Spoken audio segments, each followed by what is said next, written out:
This swearing ceremony is not just about fulfillment of a legal requirement, though through the administration of an oath, rather, it is about the transfer of trust that Kenyans have transferred to you.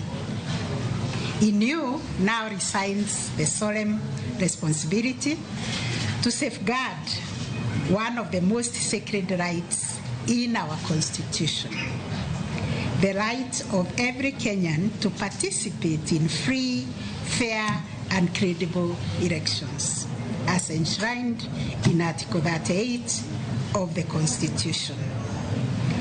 You are taking office at a time when our nation is undergoing a period of great reckoning, a moment when Kenyans, especially our young people, are expressing discontent, are expressing frustrations with public institutions.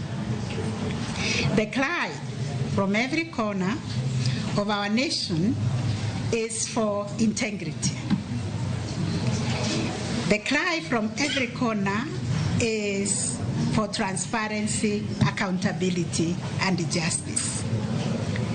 And it is against this backdrop that your mandate acquires even greater weight and urgency. Our country must be built on the bedrock of true democracy, and it is your duty, Honorable Chair and Commissioners, to ensure that this is preserved and it is honored. It is also unfortunate